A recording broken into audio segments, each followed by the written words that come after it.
જય માતાજી. મારા નવા વિડીયોમાં પછી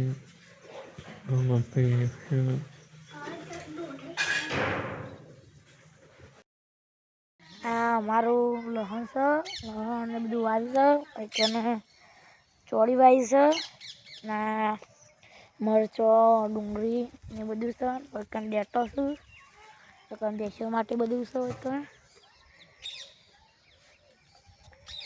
બેસવાનું બધું કરી છે. આ ડેટો છું લહણ ઊગી છે પણ લહણ ખાવા માટે રાખવાનું છે. બનાવશે આ બધી ભેંસોનું હોય કેમ